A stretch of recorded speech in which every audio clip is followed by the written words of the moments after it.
금요 기도회에 나오신 여러분을 환영하고 축복합니다. 잘 오셨습니다. 그리고 특별히 이제 로이앤 파파 찬양 성교단 여러분 너무 감사합니다. 또 찾아주시고 이렇게 섬겨주셔서 감사를 드립니다. 오늘 제목은 여호와를 기뻐함이 우리의 힘이라 하는 제목입니다. 참된 부흥의 시작이 무엇으로부터 시작하는가?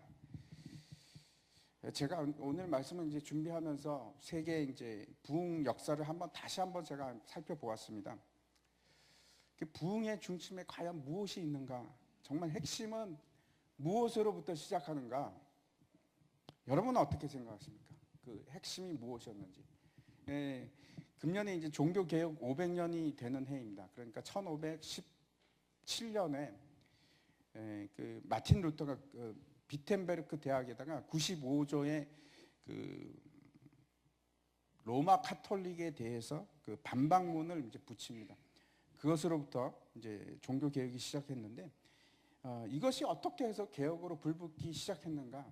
여러분 그 밑에 뭐가 있냐면은 독일어 성경이 있었습니다. 그 전에는 독일어 성경이 없었는데 번역된 독일어 성경으로부터 부흥이 불타기 시작했습니다.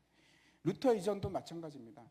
위클리프 그 다음에 위그노가 되었던지 아니면 왈도파가 되었던지 그 사람들이 무엇으로 참된 교회를 이루려고 하고 부흥을 일으키기 시작했는가 하면 항상 거기에 성경이 있었습니다. 말씀이 있었습니다. 18세기부터 영국 웨일즈 지방에서 이제 부흥이 일기 시작했는데 19세기에서 그 18세기 이제 웨일즈의 부흥의 불길이 불붙기 시작해서 19세기에 이제 미국으로 넘어갑니다. 그래서 이제 영적 대각성 운동이 일기 시작했고 그리고 이제 20세기 초가 되었을 때 다시 한번 그 영국의 웨일즈 지방에서 부흥이 불붙기 시작하고 전 세계로 퍼지기 시작합니다. 전 세계로 퍼진 그 불길이 어디까지 왔냐면 한국 땅까지 옵니다. 그것이 1903년에 일기 시작한 그 원산 그 부흥운동입니다. 그때 이제 그 중심에 있던 사람이 하디 선교사라는 분인데 이분이 너무나 힘들어했습니다. 처음에 와갖고 왜냐하면 이제 한국 교회가 와서 보니까 신자들은 교회 주일날 잘 나가지도 않고 심지어는 어떤 일까지 있었냐면 교회에서 무당을 불러다가 굿을 그런 일도 있었다고 합니다. 그래서 그 하디 선교사가 막 기도회를 하기 시작하면서 그때 받은 말씀이 있습니다. 말씀에 딱 부딪히기 시작했는데 한번 보여주시기 바랍니다. 그 말씀이 누가복음에 있는 너희가 악할지라도 좋은 것을 자식에게 줄 알거든 하물며 하늘 아버지께서 구하는 자에게 성령을 주지 않으시겠느냐 하는 말씀에 부딪힙니다. 이 구절을 통해서 주일 예배 때 이제 하디가 참회를 하기 시작하는데 그 한국 성도들도 있고 선교사도 있었습니다. 그때 눈물을 흘리면서 참회를 하는데 자신의 그 강팍한 마음과 교만한 마음과 선교사임에도 불구하고 그 믿음의 부족함을 대해서 눈물로 참회하기 시작했습니다. 이것이 원산 부흥운동의 시작입니다. 그리고 나서 이 불길이 막 퍼져나가서 어디까지 가기 시작했냐면 평양 대부흥으로 옮겨가기 시작합니다. 그것이 이제 1907년인데 어마어마한 부흥운동이었습니다. 그래서 이게 이제 1907년에 평양 대부흥이 일어나기 시작했고 1909년에 100만인 구령운동까지 그리고 나서 이제 한국교회가 사실은 그 100만인 구령운동을 하면서부터 전국 방방곡곡에 이제 그 복음이 들어가기 시작했습니다. 오늘 이제 말씀을 통해서 우리가 느헤미야의 부흥운동이 어떻게 그 이스라엘을 바꾸기 시작했는지 그것을 이제 살펴보기를 원하는데 느헤미야가 성벽을 만들고 그다음에 성문을 그다음에 붙이고 달았습니다. 그리고 우리가 지난 시간에 살펴보았듯이 그 다음 했던 일이 사람들을 깨우기 시작하는 일이었습니다. 그리고 세우기 시작했습니다. 사람들이 자신의 소명이 무엇인지 사명이 무엇인지 깨닫기 시작합니다. 그리고 자신의 떠나왔던 자리, 빈자리들을 다시 돌아가서 채우기 시작합니다. 예루살렘이 텅텅 비어 있었는데 그것으로 다시 돌아갑니다. 사람들이 사명감을 가지고 돌아가기 시작했습니다. 사람들이 막 모입니다. 모이기 시작하면서 성벽이 세워졌고 그 다음에 문이 달리고 사람이 돌아오기 시작해서 그래서 부흥이 끝났는가? 아니요. 진짜 부흥은 이때부터 시작을 합니다. 그 중심에 뭐가 있는가? 하나님의 말씀입니다. 이제 제가 한국에 들어와서 이제 벌써 이제 3년이 다 되어가고 있는데 몇 가지 처음에 들어왔을 때 제가 놀란 것이 있었습니다. 그 놀란 것이 무엇인지 말씀을 드리면 용서하시기 바랍니다. 제가 뭘 느꼈냐면 제 느낌입니다. 그냥 사람들이 정말 믿음이 없다 하는 걸 느꼈습니다. 뭐 지금은 그렇게 생각하지 않습니다. 근데 처음에 들어왔을 때는 그렇게 생각했습니다. 많이 달라졌습니다. 지금 한 2, 3년 동안에 정말 한국이 변하기 시작했습니다. 저는 이렇게 빨리 변할 줄 몰랐습니다. 그때만 해도 제 가슴이 막 무너지는 것 같았습니다. 한국 교회 그 너무나 처참한 상황처럼 보여서 이렇게 해서 환란이 오고 핍박이 오면은 어떻게 살아남을까? 제가 이제 일 안에서 경험을 했지 않습니까? 이렇게 해갖고 어떻게 살아남을까? 막 답답하고 속이 터질 것 같았습니다. 근데 하나님께서 막 만지시고 일으키기 시작하는데 지금은 저는 그렇게 생각하지 않습니다. 전국 방방곡곡에 하나님의 참된 교회가 지금 막 일어나고 있습니다. 저도 그 사명을 가지고 여기 왔습니다. 우리 교회도 지금 막 일어날 겁니다. 이제 부흥이 시작될 겁니다. 또 한 가지 제가 놀란 것이 있습니다. 그 놀란 것이 제가 이제 들어올 때 보니까 달라져도 너무 달라진 것이 교회의 모습입니다. 모든 교회가 재건축을 한 것처럼 다 바뀌기 시작하는데 그 뭐 너무나 많은 교회들이 다 건축을 한 겁니다. 몰라볼 정도로. 옛날에는 이제 교회 그러면 빨간 벽돌에다가 이렇게 뭐 형태가 있지 않습니까? 그런 게 싹 없어지고 전부 다 이제 현대식으로 막 바뀌기 시작하면서 그 교회가 보란 듯이 다 막 건물들이 세워졌는데 야, 참 너무나 인상적이었습니다. 한국 교회들이 이렇게 많이 바뀌었구나. 이 교회도 새로 지었고 저 교회도 새로 지었고 뭐 안 지은 교회가 없을 정도로 다 그렇게 막 건축을 하는 겁니다. 중요한 것은 그 다음입니다. 이 건축으로 그러면 끝나는가? 건물이 세워지고 나서 어떻게 할 것인가? 많은 교회들이 이제 건축을 하고 나서 성도들이 시험에 걸려서 떠나기 시작하는 것을 제가 너무나 많이 봤습니다. 성벽을 쌓고 그 하드웨어적으로 부흥을 하는 것이 그것으로 끝나면 무슨 소용이 있겠습니까? 오히려 많은 교회들이 건축을 하고 나서 뒷감당이 안 돼서 부도가 나고 목회자가 떠나고 사람들이 다 사라지고 그런 것을 많이 봤습니다. 그냥 교회는 건물만 세워지는 것으로 끝나는 것이 아니고 진짜 부흥은 건물이 아니고 교회 건물이 아니고 성도입니다. 성도를 위해서 교회가 건물이 존재합니다. 교회 건물을 위해서 성도가 존재하는 것이 절대 아닙니다. 주체가 바뀐 일들이 막 한국 교회들의 너무나 많은 일들이 있었습니다. 그런데 지금은 제가 감사합니다. 바뀌기 시작했습니다. 교회가 바뀌기 시작했습니다.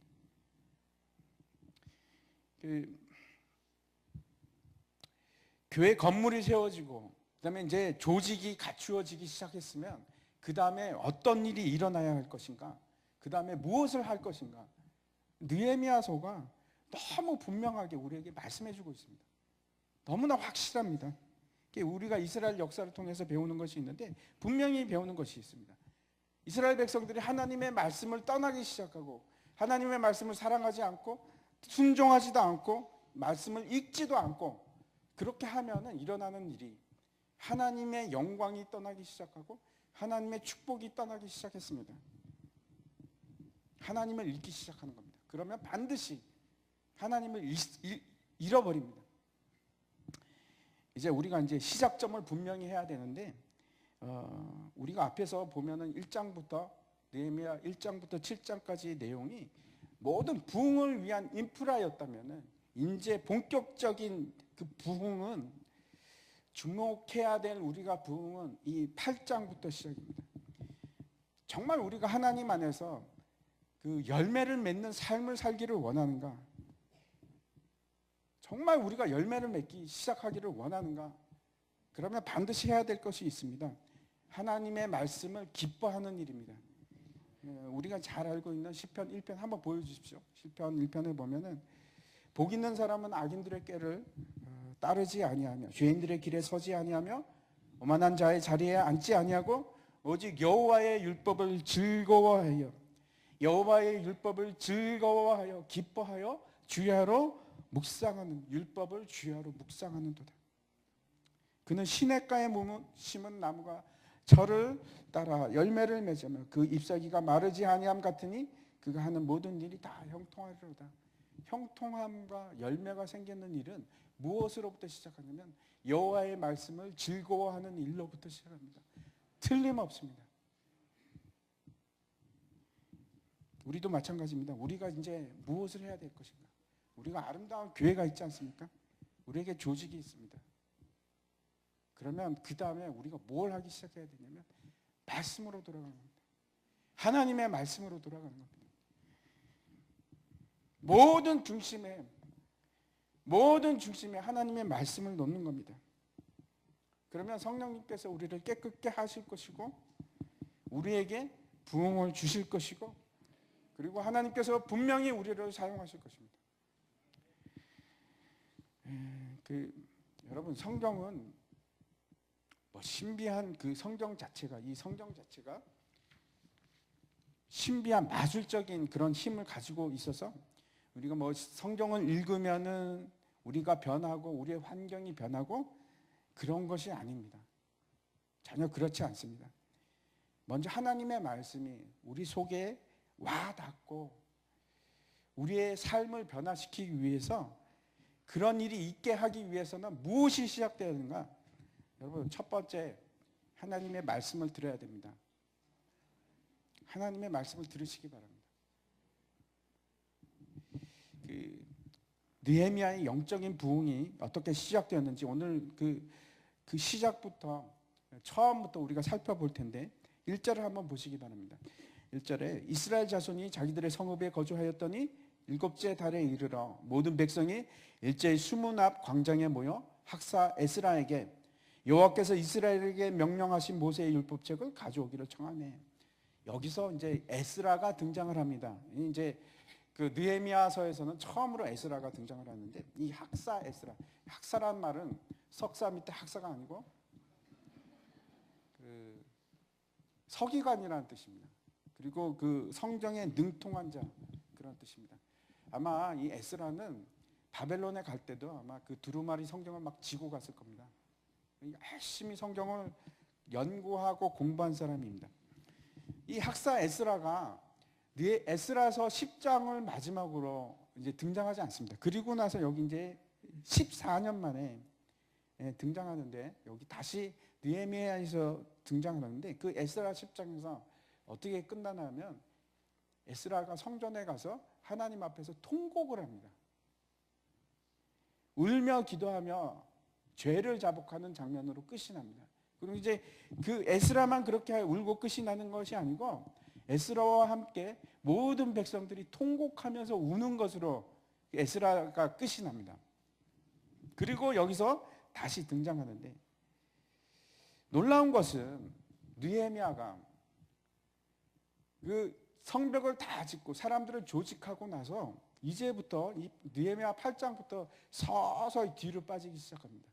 사람이 그렇지 않습니까? 모든 일이 잘 되고 성공적으로 완수하고 나면 자기가 더 앞으로 나가고 싶을 텐데 내가 한 거야 이러고 나가고 싶을 것 같은데 느헤미야가 대단한 것이 자기는 싹 빠집니다. 빠지고 누구를 앞에 전면으로 내세우기 시작하냐면 에스라, 학사 에스라가 전면으로 나타나기 시작합니다. 너무나 느헤미야는 이런 지도자가 있을까 싶을 정도로 너무나 현명하고 겸손하고 자신을 아는 겁니다. 자신의 위치와 임무를 알고 자기가 감당하지 못하는 일은 뒤로 빠집니다. 그게 겸손입니다. 한번 생각해 보시기 바랍니다. 이 큰 역사, 성벽을 세우는데 52일 만에 끝냈습니다. 대단한 사람 아닙니까? 그렇게 끝내놓고 욕심이 생기지 않겠습니까? 야, 나 다음에는 뭐 할까? 그런데 느헤미야는 이제부터 뒤로 빠지기 시작합니다. 다시 이제 오늘 본문으로 돌아가서 왜 이 이스라엘 사람들이 일제히 수문 앞에 광장에 모이기 시작했을까? 그리고 이제 율법책을 가져오라고 왜 그렇게 얘기를 했을까? 그것도 그냥 모이기 시작한 것이 아니고 이 성경을 보면 아침 일찍 새벽부터 모이기 시작했습니다. 도대체 무슨 일이 있었을까? 이 사람들이 SNS를 막 주고받으면서 다 모이자 이렇게 한 것도 아닐 테고, 어떻게 해서 이 사람들이 한 마음 한 뜻이 되어서 수문 앞 광장에 모이기 시작했을까? 그 전에 약속을 한 것인가? 2절 한번 보시기 바랍니다. 2절을 보면은 이 말씀하고 있는 바와 마찬가지로 7월 첫째 날입니다. 이 7월 첫째 날이라는 것은 7월 초하룻날이라는 것은 그때부터 이제 절기가 시작되는 날입니다. 나팔절입니다. 그 느헤미야가 성벽을 짓기 시작한 날로부터 이제 역산을 해보면은, 그래서 계산을 해보면은 이 나팔절 7월 1일이 되기 전 5일 전에 성벽이 완성이 됩니다. 5일 후에 나팔절이 시작되는데 이제 이걸 양력으로 계산하면 7월이 아니고 한 9월에서 10월 사이입니다. 그때가 이제 7월 1일인데 유대인에게 있어서는 나팔절이 뿐만 아니고 신년입니다. 이 날이 새해 첫날입니다. 유대인들에게는. 그러면 이제 그림과 같이 이제 그 양각불입니다. 쇼파르라고 하는데 그 양각불을 길게 뿌 부는 그 일을 합니다.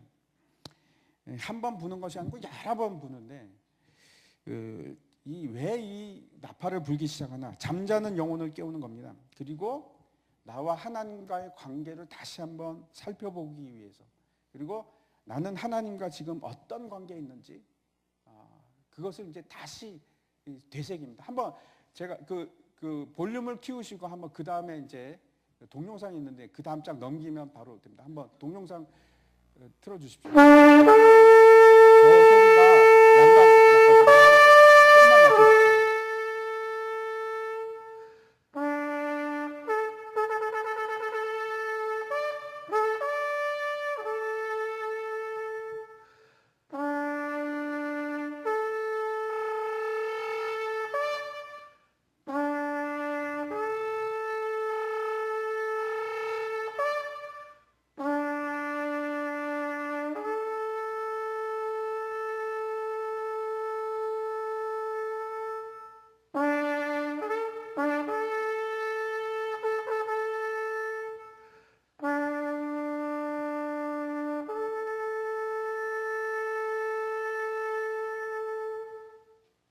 저 소리를 듣는 겁니다.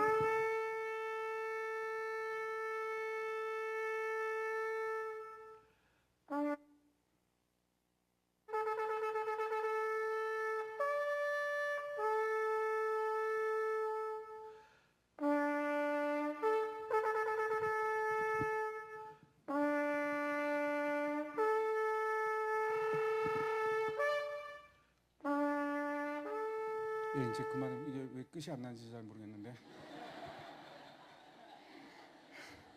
저게 끝이 나야 되는데 끝이 안 납니다. 저 나팔절에 저 양각 나팔을 부는데 저것이 어떤 의미인지 잘 나타내 주는 구절이 있습니다. 데살로니가전서 4장 16절 17절 한번 보시기 바랍니다. 제가 읽겠습니다. 주께서 호령과 천사장의 소리와 하나님의 나팔 소리로 친히 하늘로부터 강림하시리니 그리스도 안에서 죽은 자들이 먼저 일어나고 그 후에 우리 살아남은 자들도 그들과 함께 구름 속으로 끌어올려 공중에서 주를 영접하게 하시리니 그리하여 우리가 항상 주와 함께 있으리라. 이것을 기억게 하는 나팔 소리입니다. 나팔 소리가 의미하는 것이 왕이 오신다. 이제 회개하라. 그리고 깨어 있으라. 그리고 마지막으로 길게 이제 그 부는 소리가 있는데 저기서 우리가 못 들었습니다. 그 길게 그걸 테키아 하가돌이라고 하는데 마지막에 길게 하는 소리가 있습니다. 그게 이제 이리로 올라와라. 그런 뜻입니다. 하나님의 부르시는 소리입니다. 나팔 소리. 그 나팔절에 저렇게 울리는 나팔 소리가, 새벽에 울리는 그 나팔 소리가 사람들의 영혼을 깨웠는지 모르겠습니다. 분명한 것은 여기서부터는 느헤미야가 전혀 의도하지도 않았고 계획하지도 않았던 일들입니다. 전혀 그런 게 없습니다. 여기 모인 장소도 너무나 신기한 것은 이 모인 장소도 수문입니다.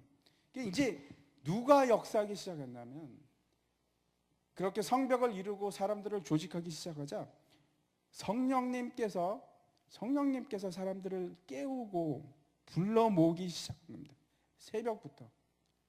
그래서 수많은 사람들이 모이기 시작했는데, 그 모인 장소가 수문입니다. 이 수문이라는 것은 우리에게 기억해야 하는 것들이 있습니다. 성경에서 말하는 물은 첫 번째 씻음입니다. 씻음. 하나님의 말씀으로 씻는 것을 의미하고, 그리고 두 번째는 이 물이라는 것이 살아있는 생명수,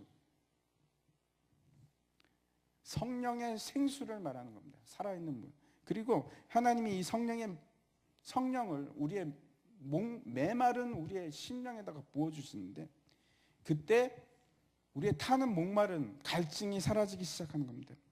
그리고 나서 이 생명수가 우리의 뱃속에서 흐르기 시작하는, 생명의 강이 되어서 흐르기 시작하면은, 그때 하나님의 말씀이 우리를 가르치기 시작하는 것입니다.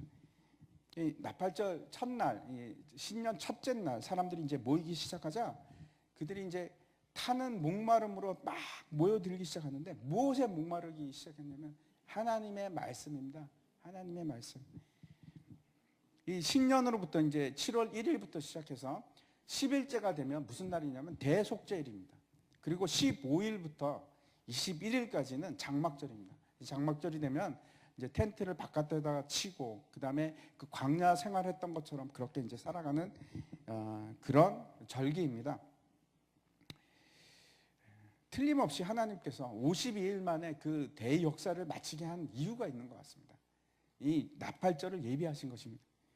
그래서 이제 회중, 여기 성경에서 뭐라고 하냐면, 회중 중에서 말귀를 알아들을 만한 사람들은 모두 이제 수문 앞 광장에 모이기 시작했습니다. 정말 이제 놀라운 일이 일어나기 시작하는데, 그렇게 해서 새벽부터 시작해서 정오가 될 때까지 6시간 정도 되지 않습니까? 여러분, 지금 제가 이제 설교를 하면 1시간만 해도 막 듣기가 힘들지 않습니까? 근데 이 사람들이 6시간을 스트레이트로 6시간을 듣고 있습니다. 그것도 서서. 여러분, 앉아서 지금 듣고 있지 않습니까? 근데 서서 6시간을 듣는 겁니다. 그 율법책의 말씀을, 하나님의 말씀에 귀 기울이기 시작하는데, 당시에 모였던 사람들은 이제 학자들이 추정하기를 한 3만 명에서 4만 명이 모였지 않을까 이렇게 생각합니다. 그러면 저는 이제 이거 얼마 안 되는 사람들도 제가 마이크를 들고 하는데, 에스라가 3, 4만 명을 앞에 두고 강단에 올라갔는데 마이크도 없이 어떻게 했을까? 여러분 궁금하지 않겠습니까? 제가 이제 이란에 있을 때 그 자미 모스크라는 큰 이슬람교 사원이 있습니다. 거기 가면 가운데 이제 그 이슬람교 그 몰라가 쓰는 강단이 있습니다. 거기에 보면 딱 이게 표시가 돼 있는데, 거기 서서 제가 깜짝 놀랐습니다. 거기서 얘기를 하면 그 천정을 돔식으로 이렇게 반구형으로 동그랗게 만들었고 안에 이제 파져 있는데, 그 위치에 가서 마크되어 있는 그 위치에 가서 말을 하면 그 소리가 위에서 울려갖고 쫙 퍼지는 겁니다. 마이크 시설처럼. 굉장히 놀랐습니다. 야, 사람이 대단하구나. 마이크가 아니고 이게 구조물을 이용해서 이렇게 소리를 증폭시킬 수 있구나. 제가 이제 그걸 보았는데, 이 수문 앞 광장은 어땠는지 잘 모르겠습니다. 아마 이제 뒤에는 벽이겠죠. 그래서 벽을 부딪혀서 소리가 앞으로 나갔는지도 모르겠습니다. 그런데 그게 한계가 있지 않겠습니까? 어떻게 했냐면, 여기 보면은 좌우로 사람들을 세우는데 그게 한 13명 됩니다. 그리고 밑에도 사람들이 있는데, 에스라가 말을 딱 전하기 시작하면 그 옆에 있는 사람이 그 말을 그대로 전하는 겁니다. 두 가지 뜻이 있습니다. 하나는 에스라가 얘기했던 거는 히브리어인데, 히브리어 성경이니까. 그런데 당시에 쓰는 언어는 아람어였습니다. 그래서 어쩌면 아람어로 말을 했는지도 모르겠고, 또 한 가지는 그걸 설명을 하는 겁니다. 그래서 릴레이를 하듯이 에스라가 이제 얘기를 하기 시작하면 그것도 퍼지고, 그 밑에 있는 사람이 듣고 얘기하고 쫙 퍼져나가는 겁니다. 3, 4만 명 사이로. 얼마나 놀라운 일입니까? 그런 일들이 그냥 체계적으로 아무런 혼란과 혼동도 없이 그렇게 쫙 전해지는 겁니다. 사람들이 귀를 기울여서 그 얘기를 듣고, 너무나 감동적이지 않습니까? 그 한번 생각만 해도 그렇습니다. 야, 성령님이 하시니까 그것이 그런 일이 가능한 겁니다. 기적이 아니겠습니까? 사람들이 사람의 말로 듣는 것이 아니고 하나님의 말씀으로 듣기 시작하니까 귀 기울여서 들으면서, 그것도 서서, 경건한 자세로 서서 그걸 듣기 시작하는 겁니다. 성령이, 분명히 성령께서 역사하신 것입니다. 이 얼마나 장엄하고 기가 막힌 놀라운 일이 아니겠습니까? 그 말씀을 읽을 때 에스라가 성령의 감동을 받기 시작합니다. 6절에 한번 보시기 바랍니다. 6절에 보면은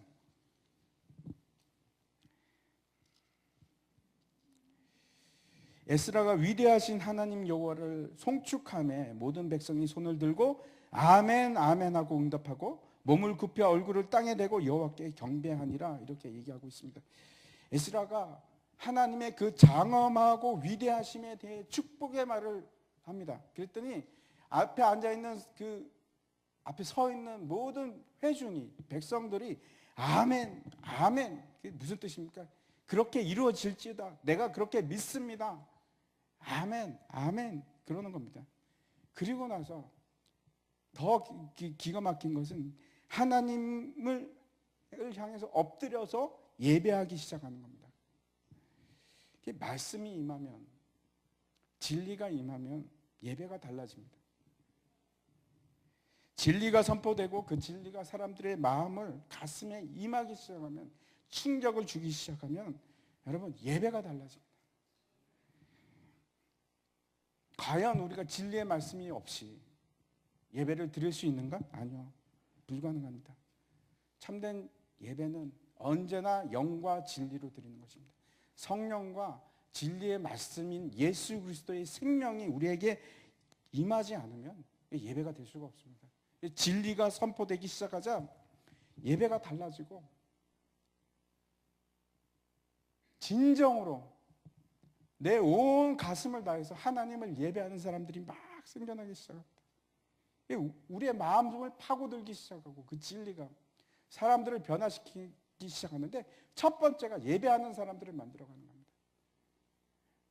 제가 정말 원하는 것은 우리 중에 이렇게 내 속이 막 움직여서 예배하고자 하는 사람들이 한 반만 되면, 그럼 얼마나 좋을까? 주일 예배를 드리는데 어떤 사람은 시계만 계속 바라보고, 어떤 사람은 옆 사람이랑 어떻게 하면 얘기를 나눌까 소곤거리고, 그러는 것이 아니고 하나님 앞에서 모든 것을 집중해서 귀를 기울이면서 하나님께 나아가고 예배하기 시작하면 정말 강력한 예배가 될 것입니다. 제가 그런 예배를 꿈꿉니다. 예수 그리스도 자신이 로고스이고 생명의 말씀입니다. 이 진리의 말씀이 우리 안에 회복되기 시작하면은, 진리가 선포되기 시작하면, 그때 비로소 성령을 통해서 우리가 그 말씀이 이해되기 시작합니다. 8절을 보시기 바랍니다. 8절에 보면 하나님의 율법책을 낭독하고 그 뜻을 해석하여 백성에게 그 낭독하는 것을 다 깨닫게 하니, 이것이 두 번째입니다. 하나님의 말씀을 이해하는 것이 필요합니다. 깨달음이 필요합니다. 두 번째 한번 보여주시기 바랍니다.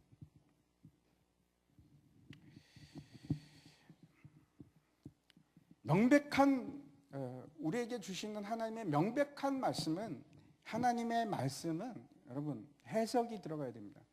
반드시 해석이 들어가야 됩니다. 그렇다고 해서 물론 해석이 없이 우리가 하나님의 말씀을 전혀 이해하지 못하는 것인가? 그렇지 않습니다. 우리가 이해할 수 있습니다. 구원을 받을 수 있는 충분한 능력이 여기 있습니다. 그렇지만 그 하나님의 말씀을 그냥 덩어리채로 그냥 이해하지 못하고 우리가 받아들이는 것이 아니고 깊이 이해하는 과정이 반드시 필요합니다. 그래서 진리가 무엇인지 깨닫고 그 진리가 내 속에서 역사하는 일이 필요합니다. 그래서 여러분 그냥 무조건 믿으라, 그냥 믿으라, 그거 아닙니다. 완전히 사람을 바보로 만드는 겁니다. 맹목적으로 만드는 겁니다. 하나님의 말씀은 그런 것이 아닙니다. 절대 그렇지 않습니다. 그리고 또 하나님의 말씀은 절대 쉽지 않습니다. 제가 말씀드리는 것은 우리가 그래서 전혀 이해하지 못한다 그런 것이 아닙니다.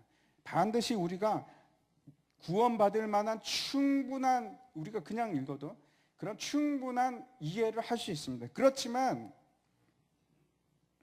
복음의 능력이 있어서 우리가 이것을 통해서 우리가 읽은 만큼 우리가 이해할 수 있지만, 그렇지만 겉으로 드러난 것이 모든 하나님의 말씀의 다가 아닙니다. 로마서에 보면 11장 33절에 깊도다 하나님의 지혜와 지식의 풍성하며 그의 판단은 헤아리지 못할 것이며 그의 길은 찾지 못할 것이로다. 성경 말씀은 그 깊이가 얼마나 깊은지 모릅니다. 그래서 금년에 읽을 때 또 다르고 그 다음에 읽을 때 또 다르고 이루 말할 수가 없습니다. 그 깊이가, 그리고 그 넓이가 마치 그 바다같이 풍성함을 가지고 있는데 읽으면 읽을수록 또 달라집니다. 분명히 누구나 다 깨달을 수 있는 말씀임에도 불구하고 여러분 성경 말씀에는 그 깊이가 다르고 또 넓이가 너무나 넓습니다. 그래서 어떤 사람은 그냥 아이가 이해하듯이 이해할 수도 있고, 우리가 정말 하나님의 그 깊은 뜻이 무엇인지 또 발견하고 또 들어가고 또 들어갈 수가 있습니다. 그래서 우리가 해석이 필요합니다. 성경은 해석이 필요합니다. 이것이 두 번째입니다. 우리가 진리를 가지고 영적인 싸움을 하기 위해서는 반드시 여러분 다시 말씀드립니다. 성경 말씀을 이해하셔야 합니다. 분명히 이해하셔야 됩니다. 이제 9절을 보시기 바랍니다. 9절에 이렇게 하고 있습니다. 백성이 율법의 말씀을 다 듣고 다 우는지라. 총독 느헤미야와 제사장 겸 학사 에스라와 백성을 가르치는 레위 사람들이 모든 백성에게 이르기를 오늘은 너희 하나님 여호와의 성일이니 슬퍼하지 말며 울지 말라 하고, 백성이 율법의 말씀을 다 듣고 나서 울기 시작하는 겁니다. 하나님의 말씀을 듣고. 근데 그것으로 끝나는 것이 아니고, 그렇죠? 말씀을 듣는 것으로 끝나는 것이 아니고 이해하는 것으로 끝나는 것이 아니고 그게 다가 아니고 그 다음에 그 말씀이 마음으로 가야 됩니다. 마음으로. 그것이 정서적인 반응으로 드러나기 시작합니다. 여러분은 언제 하나님의 말씀을 대하면서 울어 보신 기억이 마지막이 언제입니까? 제가 이제 신학교를 가기로 이제 결정을 하고 이제 성경을 공부하기 시작하는데 다 마음을 정리하고 그때 이제 열심히 성경을 봤습니다. 제가 한 1년 동안에 그때 한 20번 정도 본 것 같습니다. 성경을 그냥 밥만 먹고 성경 공부만 했습니다. 1년 동안. 1년 동안 하는데 성경 구절을 외우기 시작하는데 그 정말 말씀이 운동력이 살아서 운동력이 있어서 마음을 막 찌르기 시작하는데, 가슴을 파고들기 시작하는데 그냥 말씀을 외우는데 눈물이 막 주르르 흐르기 시작하는 겁니다.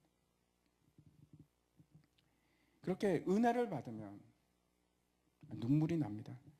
제가 이제 자주 웁니다. 요즘에는 자주 우는데 원래 그런 사람이 아니었습니다.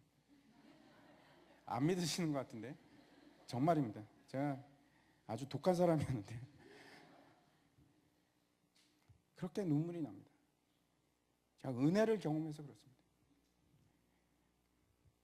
말씀이 우리의 죄를 깨닫게 하고 말씀이 우리가 하나님께 감사하게끔 만듭니다. 그 은혜를 받으면 여러분 눈물이 납니다. 말씀이 우리를 울립니다.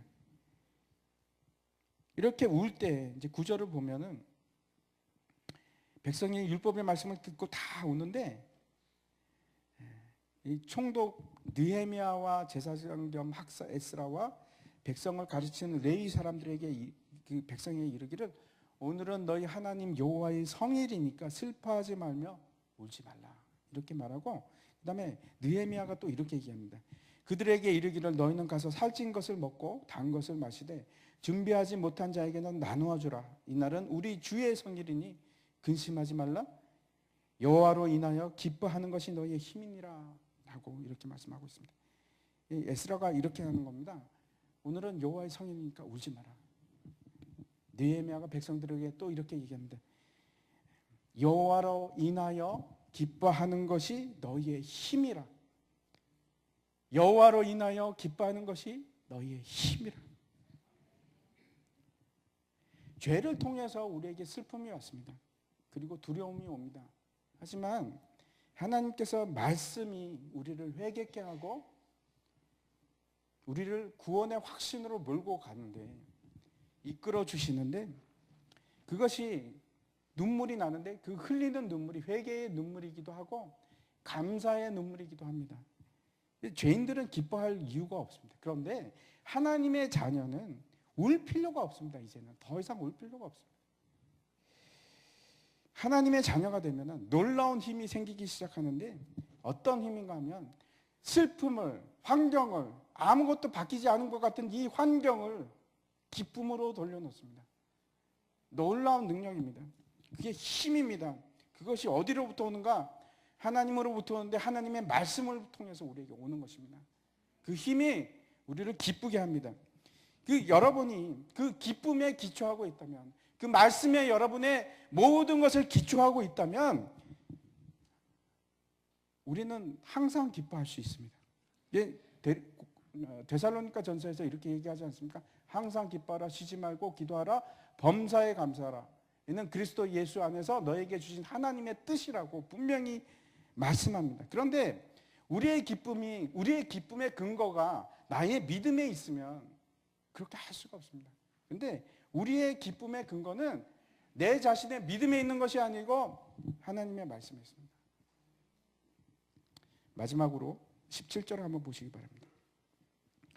사로잡혔다가 들어온 회중이 다 초막을 짓고 그 안에서 거하니 눈의 아들 여호수아 때로부터 그날까지 이스라엘 자손이 이같이 행한 일이 없었으므로 이에 크게 기뻐하며 이렇게 얘기합니다. 말씀을 듣고 그리고 깨닫고 기뻐하는 것으로 끝나는 것이 아니고 그것으로 끝내지 마시기 바랍니다. 그리고 그 다음 단계가 있습니다. 진정한 부흥, 참된 부흥이 어디로부터 시작하는가? 내가 그 말씀을 행하기 시작할 때부터. 그때 비로소 부흥이 시작됩니다. 많은 사람들이 하나님의 말씀을 통해서 깨닫고 기뻐하는 것을 제가 봅니다. 그리고 안타까운 것은 거기서 스톱하는 겁니다. 거기서 스톱. 그런데 여러분, 부흥은 그러한 상태에서는 오지 않습니다. 하나님의 말씀이 내게 주어졌으면 여러분이 그 말씀을 따라 행하기 시작하셔야 됩니다. 이제 움직이기 시작하셔야 됩니다. 하나님께서 여러분에게 사랑하시오, 사랑하라 말씀하시면 이제 사랑하는 겁니다. 순종하라 그러면 이제 순종하는 겁니다. 기도하라 그러면 이제 기도하기 시작하는 겁니다.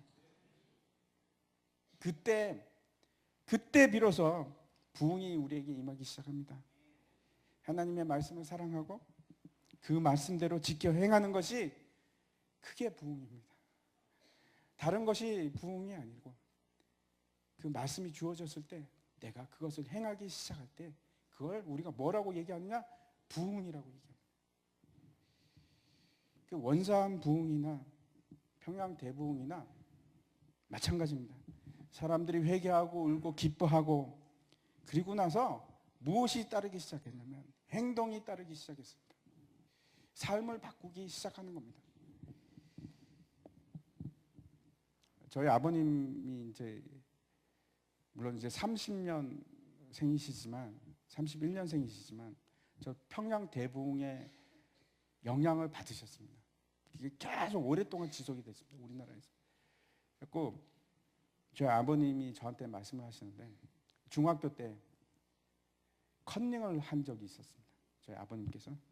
근데 이 부흥을 경험하고 나서 도저히 뭐 참을 수가 없는 겁니다. 그 일이 걸려서. 그래서 저희 아버님이 교장 선생님을 찾아갔답니다. 교장 선생님을 찾아가서 선생님, 저는 자격이 없습니다. 다시 저를 유급시켜 주십시오. 그렇게 얘기를 했다고 합니다. 그랬더니 이제 교장 선생님이 알면 됐다, 괜찮다, 이제 하지 마. 그래서 저희 아버님이 그 이후로 한 번도 컨닝을 하신 적이 없다고 저한테 말씀하셨어요. 삶이 바뀌는 겁니다. 부흥은 내 삶이 바뀌는 겁니다. 여러분의 각자의 삶이 바뀌기 시작할 때 소망교회에 부흥이 온 겁니다. 은혜를 받고 하나님의 말씀대로 살기 시작할 때 우리에게 이제 부흥이 시작됩니다.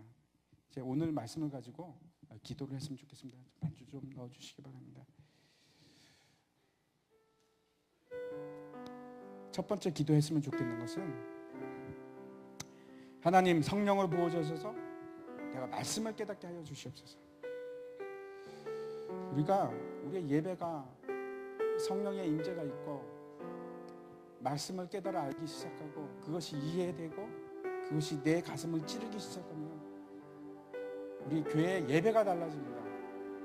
그 예배가 달라지기 시작하는 것이 이제 시작입니다. 모든 예배마다. 오늘도 우리 사역자들이 계속 예배에 대해서 얘기를 합니다. 유치부부터 시작해서 유초등부, 중등부, 고등부, 우리 작년 예배까지 예배가 달라집니다.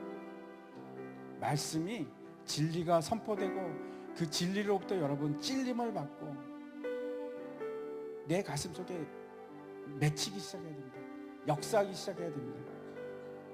말씀이 날 사로잡아 주시옵소서 하는 기도 제목을 가지고 기도했으면 좋겠습니다. 두 번째는 하나님 주의 말씀이 나의 힘이 되게 하여 주시옵소서. 하나님을 기뻐하는 것이 내 힘이 되게 하여 주시옵소서. 내가 세상에 재산이나 내 능력을 내 힘으로 삼는 것이 아니고 하나님을 기뻐하는 것이 내 힘이 되게 하여 주시옵소서. 놀라운 힘이 있습니다. 하나님을 내가 기뻐하는 것은 세상을 감당케 합니다. 세상을 이길 수 있는 힘이 거기서부터 나옵니다. 하나님을 기뻐하는 것. 그래서 그 힘으로 말미암아 내가 바뀌기 시작하고 내 환경이 바뀌기 시작합니다. 기적이 일어나기 시작합니다. 하나님, 나에게 하나님을 기뻐하는 힘을 허락하여 주시옵소서. 그리고 세 번째는 이제 하나님 내 삶에 결단이 있게 하여 주시옵소서.